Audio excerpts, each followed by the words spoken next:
Get rolling here. That's you, I think. Hey, that's you. Okay, I'm gonna turn this on. As soon as you're on, I'll call to order. Okay, everything should be on.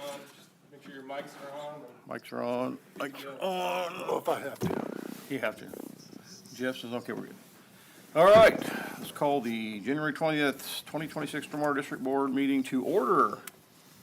First order of business is approved minutes from our last meeting, which was July 21st, 2025.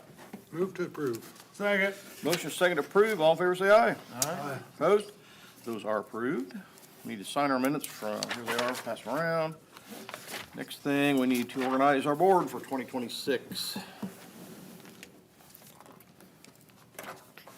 It's your pleasure, gentlemen. Nominate Mr. Bray to be chairman. Second. Have a motion and a second on the floor. All in favor, say aye. Aye. Opposed? That is passed. Do we need, who we got here? Pick a vice. Need a vice. Who was our vice last year? Was it? It's Jeff. Was it he Jeff? vice last year? I don't know. Guess we need a nomination for vice president. Nominate Jeff Lipinski. Lipinski, got a motion for Jeff Lipinski to be our vice. Second. Is there a second? Second. All right. Motion and a second. All in favor, say aye. Aye. Aye, opposed? Commissioner Lipinski is our vice chair. What else we have to do? We need So to, we need to do Alan, as our attorney. Hayden as secretary, and myself as the administrator. Can we do that as a package?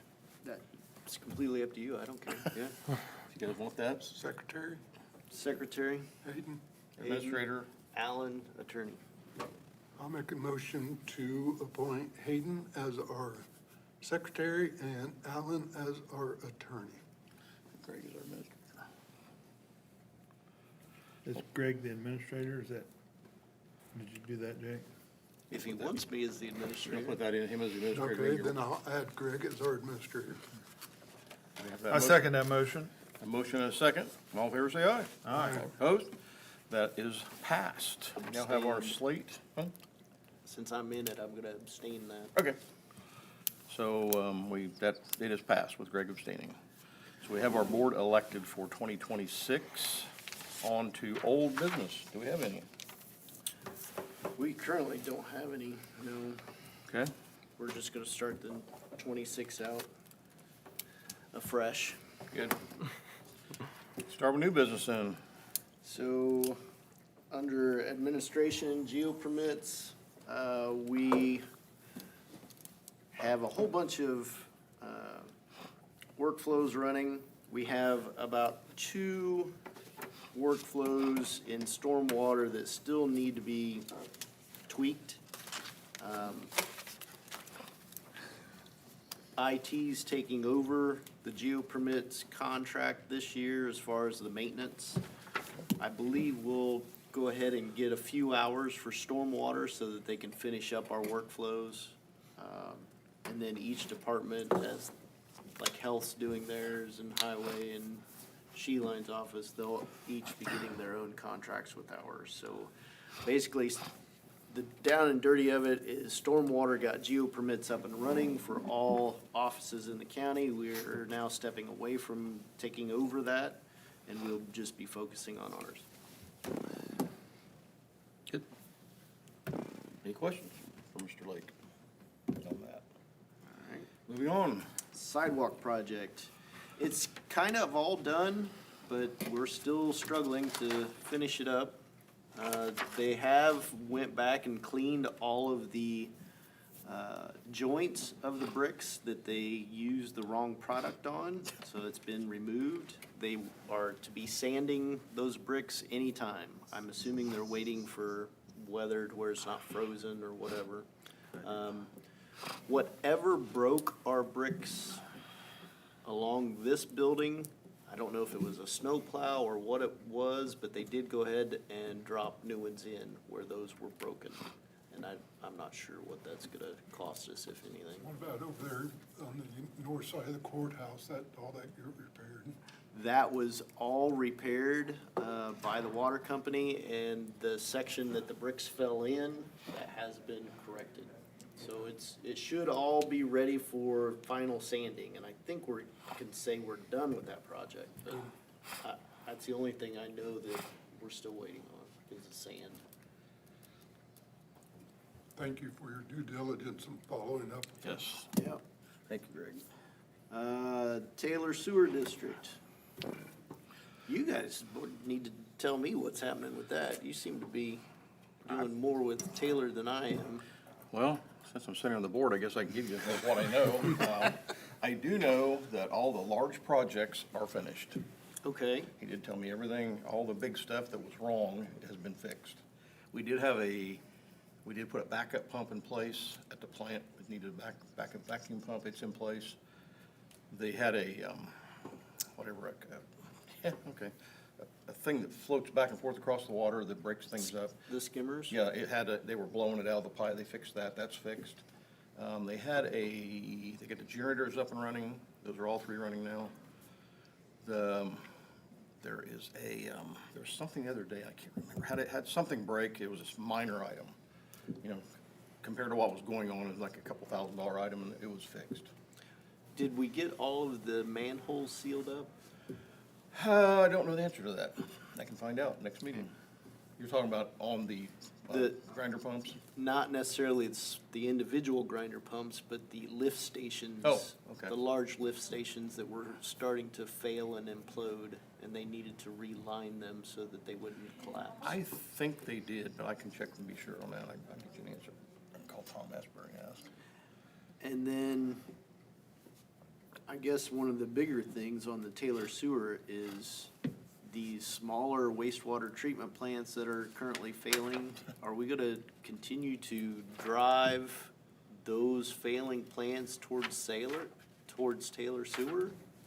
Question, Alan, is this a good place to discuss some of these and some ideas that I've shared with you? I don't see why not. Okay, You are live. I'm sorry? We're live. You are live, Well. if that's that okay. makes a difference. That's good. I don't know if it Doesn't does or make a not. difference, Okay. because Yeah, no. I've got an idea I want to share with the board, is that, these smaller sewer districts that come up to fail, if they fail, my understanding is, Alan can correct me, but if they fail, it kind of falls back to the county. As a private utility, I'm not 100% sure of that, and I default to Alan, So whatever if he it's a thinks. private utility, I question whether it does. I think if it's a private utility, that owner enters an agreed order with IDEM, and they have to deal with IDEM directly. And the IURC, which is the regulatory authority, because they become more involved when IDEM starts finding things. I believe that the sewer district would be an avenue to help alleviate those private utilities that are failing. But here's my point, whether it does or doesn't, it certainly affects those. It Howard affects County all the residents. people that live on it. Yes. Yeah. Absolutely, because at some point, just like what's occurred, they stop paying their electric bill and they shut the electricity off to that plant. Now, everyone on that plant can't flush their toilet. Right. I So mean, that- they're gonna have sewage in their house. It has a very distinct impact Impact, on absolutely. those Howard County residents. Yes, it sure does. So, and just a thought that I had was, what if? Instead of us as a county throwing money, and I don't, throw in is not a good word, putting money towards this, taxpayers' money, what if we establish some kind of environmental account where we loaned money to these entities, private or not, and we expect a payback over time, of course, but it's a way to establish this fund and then expect a payback to help fix some of these So problems. this is something that we've done before. None of you were on the board, but Darrell Chapel's exactly what we did that with, is the How did stormwater that work? district. How, was it, did you deem that as successful? Oh, it was very successful, yes. But how we went about doing that is, instead of it being an entity payback, like Taylor Regional Sewer District would be the person on the hook to pay back the monies that were borrowed, we did individuals. So, we went out, connected them up to the sewer, and whatever that cost was, they got assessed for the next 5 years on their tax bill. And it got paid directly back to stormwater that way. Now, I like the idea of a revolving loan fund that stormwater could put in place. But I think the payback on that, I think you're gonna do about one project every 5 years. By the time you do the project, get it started, and they repay that money so that they could do the next project. I think you're probably looking at about a 5-year turnaround time. And that's absolutely doable. But we know that there are situations here in our county where we've got those failing. And Absolutely we do. I'd rather be proactive than reactive when they fail. And that's my thoughts on it. No, I think a revolving loan is the right direction to go.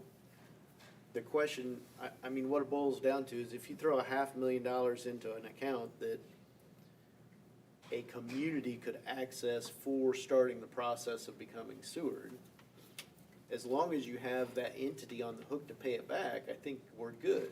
But if we have to rely upon individuals to pay that back, I think we have a problem. And we're fortunate to have a thing like Darrell Chapel where we've got an experience to look back on, successful experience to look back on and figure out how to do this. So I got thinking about this, and I know we're faced with one. It's like, why should the taxpayer of the entire county be on the hook for this when we could make people pay this back? And I think some things that you have to keep in mind is, we talked about doing just this very thing when we were up in Cassville, because they needed money to start the process, and there was no money available. So the board at that time, the Stormwater Board at that time, we talked about maybe that's the direction in which stormwater should move, is to sewering the non-sewered problem areas. And that's why we did that study with Commonwealth.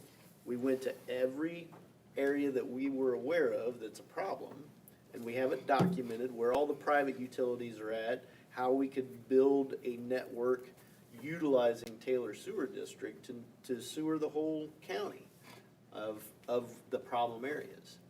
It's in place, it's in writing, but we've not come to that next step of saying we're gonna fund that in a Well, fashion. And I have thoughts about how to fund it without hitting the taxpayer. So as we move forward, we can discuss those. Yeah, I think that for stormwater, I think that's right up our alley for eliminating illicit discharges. We know where they're discharging. They have been for years, and nothing's changed. So, yeah, we know where it's at, but you also end up with that same situation that you saw me out in West Middleton. Right. And that was a beating. And I don't have much interest in doing that anymore. I mean, I've done it many, many times, and that's why I was so adamant when you asked me to do something with Taylor. And that's what I told Lana was, I'm not gonna drive this engine. I mean, I'll help you, but I'm not gonna be the one out front getting the beatings. Okay, well, I just wanted to bring that up and make it a matter of public record. Yeah, I We're think it's a great discussing it, idea. so- I think we have the means to create that fund And even if we put money in it over the next few years, instead of a lump sum all at once, we could easily get to that dollar amount and have it rotate. Okay. I've got some ideas. Kick around. Okay, so that's Taylor. Lab audit. We were successful in getting through our lab audit again, so we are licensed for 3 more years. Good deal. And I believe our proficiency test might be next week. Yeah, proficiency test for the lab coming in within the week. So, moving right along with the lab.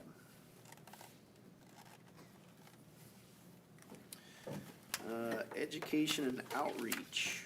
You want to talk about your contractor training, Hayden? Yep, so in December, we held our yearly contractor training. That's just to give certificates to all the local contractors around here.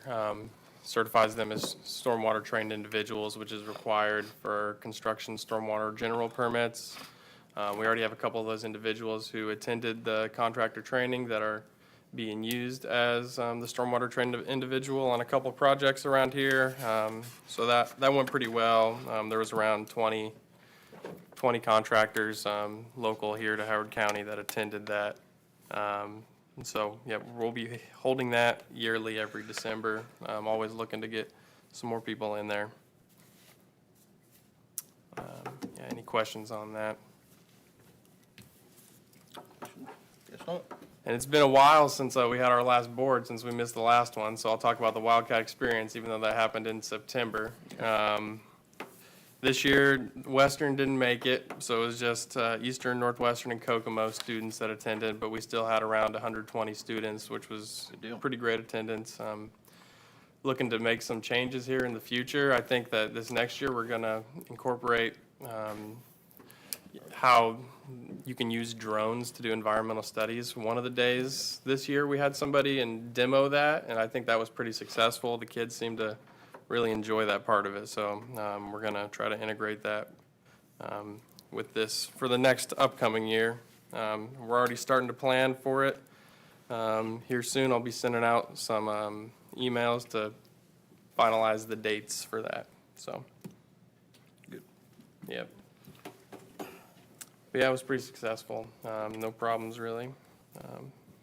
Then other than that, for education outreach, we've been trying to have monthly MS4 meetings between all the different MS4s in the county, which would be us, the Howard County Stormwater District, the Soil and Water Conservation District, which acts on behalf of IDEM, and then the city of Kokomo. Sometimes it's a little hard to get these organized just with everybody's times, but they've been good meetings just to get everybody on the same page. So that's all we had there. And then this last bullet point for education that I had, I actually wrote this down under municipal good housekeeping as well, because they both kind of tie in together. But one of our stormwater conferences, a NAFSM that we had, we brought a small group specifically for the good housekeeping MCM, which is MCM number 6. Basically what that was, we invited all municipalities that are members of a NAFSM to come out to our county highway district to do a walkthrough of the facility. Basically, how we keep up with everything, our process of doing our monthly and quarterly and yearly inspections there, and just how they maintain everything. People were pretty excited to see the new salt barn and had lots of questions on, how to kind of get something like that started in their own community, because that's a similar problem that people face with audits from IDEM across the state. So that was pretty successful. There wasn't a super large turnout, but I think there were 6 or 7 municipalities that came through for that. Coming as far north as South Bend, I think, and there was people from Evansville as well, so from across the state came through there. Yep. Then otherwise for education, the next thing we have coming up is Ag Day. That'll be at the fairgrounds here in Howard County. That's going to be taking place in March. So that'll be our next educational event. Any questions there for education on it or public outreach? Question, guys? Nope. Moving on. Gotcha.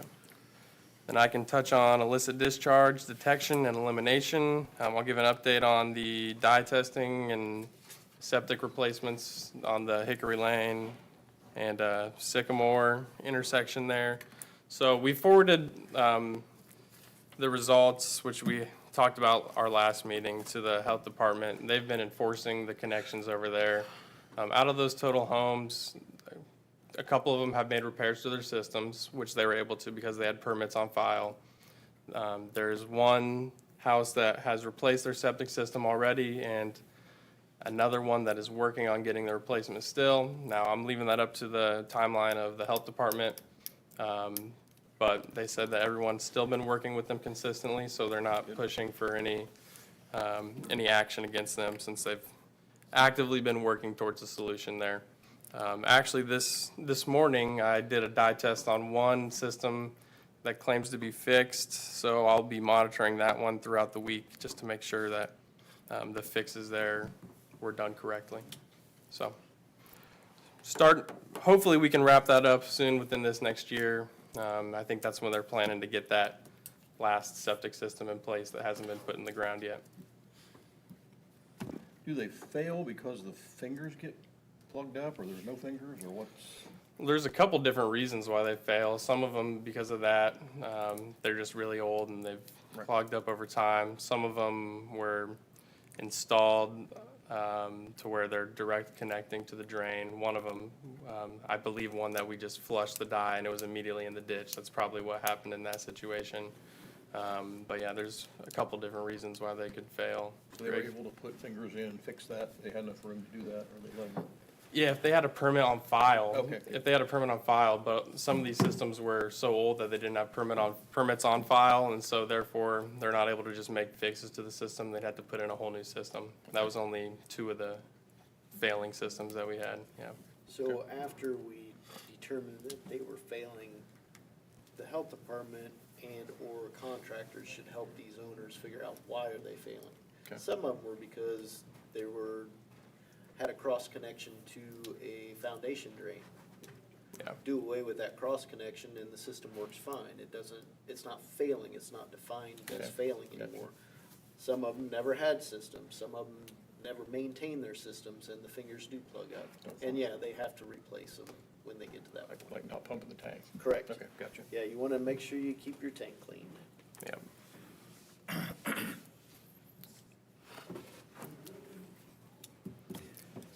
Okay, well, that's all I had on that investigation, so I'll move on to outfall detection. I was able to do 2 walks within these last 2 quarters, one at Cassville and one at the Wildcat Creek, and then a portion of the reservoir.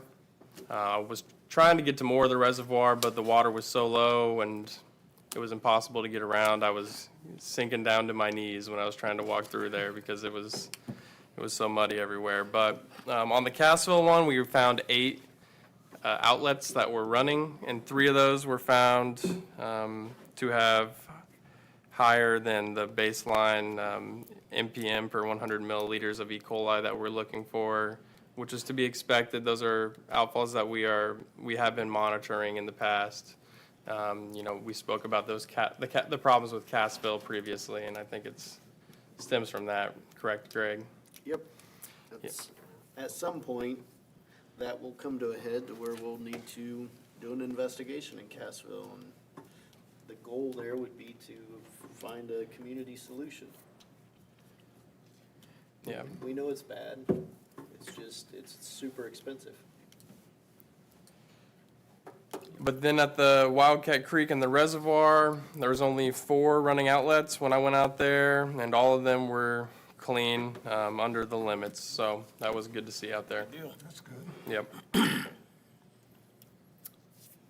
Yep, I'm trying to get back out here soon to do another one. I'll have to look at my GIS maps to see where the next location is gonna be, but I believe I have more portions of the reservoir and then, another portion of the Wildcat Creek that I need to take the canoe out and go sample the outfalls for. So, those are the goals for this upcoming year to get sampled. Because it'll be the end of this cycle here soon of our 5-year permit cycle, Is that this year? into next year. 27. Yeah, but we're ahead of schedule. Basically, we have to sample 20% of all the outfalls every year. We're ahead of schedule, so there'll be some that we're repeating on, but those are the ones that we're aiming to get at this year. Yep. And your construction permits? Yep, construction permits. So now, since we no longer do the individual lot permits, we've been issuing exempt permits on single home builds that are not part of a larger common sale. This quarter, there were 7 exempt permits that we issued, and the previous, there were 15 that were issued. So we're no longer doing inspections on those. We're just making sure that they are falling under an acre, and know that if they're in a wetland or regulated drain, and that they need to avoid those. We give them, information on what they should be doing for stormwater measures. That's kind of the extent to what we can do now due to the House bill that came out. I will say that all of those lots that are now exempt that I drive by, they are severely a mess. They have mud tracked out onto the roads, there's inlets not protected that mud's running into, so this bill was not a good idea, period. But that's where we're at. So if you're driving through the country and see a individual house going up, mud everywhere, just think your legislation for that one. But other than those single lots that we've been exempting, we've had a lot of greater than an acre full MS4 permits that have been coming through. So the active projects that we have right now are the Emerald Green Solar Project out by Greentown. We have 2 Duke projects going on. One is in the end stages where they replaced poles in the western part of the county. They're just waiting for grass to grow on that. And then another one just started up at the substation by Greentown where they're improving the substation so that the solar farm can connect to it. So that just started up this last week. I'm doing weekly inspections on that. We have a wedding estate that I'm doing weekly inspections on now as well that just had construction start up within the last 2 weeks. So I'll be out there weekly as well, also in the Greentown area. A couple permits that we expect to come through soon and get finished are the Kokomo Oaks, which is a RV park and campground. We completed our preliminary review of that one, and just waiting on a couple changes before we issue the permit there, but everything seems to be good on that. And then the Shamrock Storage permit, they're doing an expansion on that one. I hadn't talked with them for over a year now, but Greg says he had a call last week that they are going to be moving forward soon. But if they're following the plans that we reviewed, it's okay, because we went ahead and approved those plans. But if they get that construction started soon, I'll be going out there weekly as well to do inspections. Other than that, I think, Greg, you heard that they're doing a turf replacement project at Western High School where they're going to take the field and make it turf. So if that goes through, that'll be another one on my list. So pretty active right now with inspections, doing a lot of them weekly. Any questions on any of those projects that are happening right now? Thanks for all the work you're doing out there. Yep. Sounds like you're busy. When you say what kind of inspections are you doing at the solar? So I do inspections for their stormwater measures. So, there's miles and miles of silt fence out there. I make sure that in the critical areas where if there was a large rainfall event, that they wouldn't be cutting underneath, make sure they're maintaining those. There's a lot of it that needs to be replaced over time, just as a gradual wear and tear. I make sure that their culverts are functioning and that the side ditches aren't getting impaired. One of the things that we enforce is that they have to get all the road cleaned off the dirt cleaned off the roads by the end of the day. Making sure that their construction entrances are maintained within 50 feet to make sure they're not tracking more mud on the road. We make sure that they are using concrete washout effectively so that that concrete washout mix doesn't get into any of our water, because just a small amount of that can cause major fish kills and have problems for our water. So everything. Looking at everything. Is that all happening? A little bit of everything, yeah. I mean, Are they doing what they need to do? That's my question. they're very responsive to any problems that we come across. Yes, there are problems that happen. Everything I named, I've probably seen them do it wrong at least once. But whenever we address it, it's typically fixed within the week, so. So when it comes to stormwater mechanisms, basically all that plans that we reviewed over and over again, that was a plan for them to keep their dirt on their site. So all of that stuff that they're doing to keep their dirt on their site, we're inspecting it to make sure they're doing it. And that's why we're out there every week, if not multiple times a week.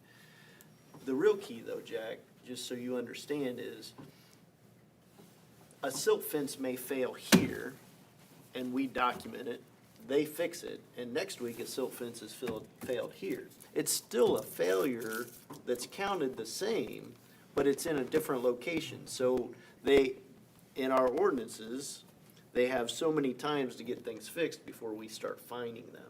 And they have been extremely responsive.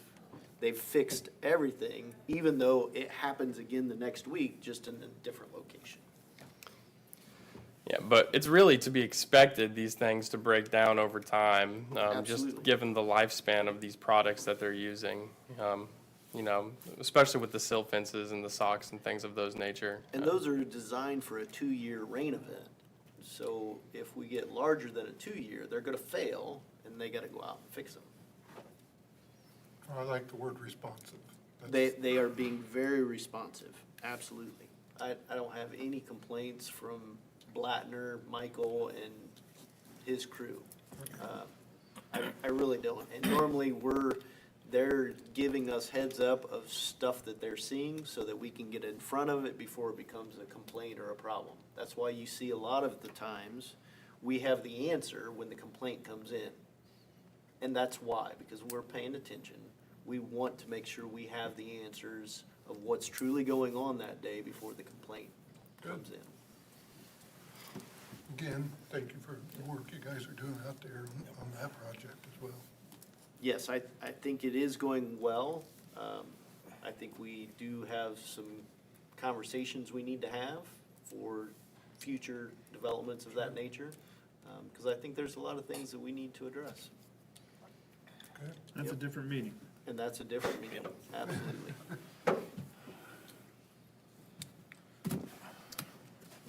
Okay, well, that's all I have on construction and post-construction. We can finish up with good housekeeping. We already touched on the county highway walkthrough earlier, so really it would only be the salt barn. Basically, the only finishing touches that need to be made on the salt barn are grading. They still haven't graded all around the base of the salt barn. We noted that in our annual inspection and our quarterlies, and County Highway's putting it on their monthlies. It's in their plans to address this upcoming spring, and then I think everything will be good with that salt barn construction. I haven't heard anything else. So, yep, that's all I have today, unless anybody else has anything else. So, in 2025, you guys went to PAC and you got all the, where are we at with all that? Where are we at with the coordinator and him getting his license and all that? So it's gonna take some workload off you and all, how did all that go down?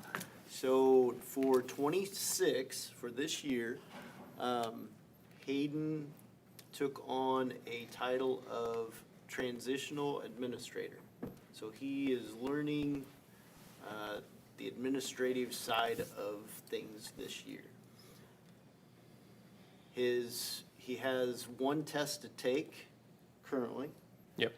And then by the beginning of next year, the beginning of 27, he will take his lab test. Is that right? Yep, that's correct. And at the end of 27, he is going to be taking over the admin role. So the first meeting in 28, you will not be appointing me as the administrator. And if you do, I'm going to reject it because I'm done with it. So that's the game plan, is as of the end of 27, I will no longer be the administrator of Stormwater. And then, will there be an additional position? The additional position will be up to Hayden, whether he backfills the field technician position with a full-time person, or if he feels he wants to try part-time, that will be up to Hayden to figure that out. I'm sure we'll have And many. what PAC agrees to. Yeah, and I'm sure we'll have many conversations about it. Yeah. The original intent, just so you all know, when I set it up, was for an administrator and a full-time field staff. And that's kinda how we have our budget set up to cover it, and everything's functioning in that direction. I thought it's the way I thought it was, I just didn't know what the timeline was. Yep. I didn't So know if he was gonna be, for some reason, I thought it was sooner than 28, I don't know why. This year, he will be doing more administrative type stuff with oversight. And in 27, he will be seeing how he does it with just very little oversight from me. And I'd like to follow, what Greg's saying with a full-time field technician. Just with the workload right now, I think it's necessary to have the 2 full-time people in the staff here. It would definitely take a lot off everybody's plate. That wouldn't be till 28? Correct. But it would have to be put into budgeted. Right. July 27. So yeah, I'm assuming that's what I'll be asking for come budget time in 27. Was for those 2 positions, full-time. They're currently there, even though we're just turning the money back, but he'll have to go through all that hiring stuff. And he is starting to interview some part-time folks. So he started that this spring, so he can get his feet wet on more of the administrative type work is what we're trying to move him towards. That sound right? Yep. Okay, thank you. Sounds right. Anything else? No, you guys all good? Move to adjourn. Second. Motion to adjourn in a second. All in favor, say aye. Aye. Opposed? We are adjourned. As soon as he shuts that screen off over here, Let me get the other one. I have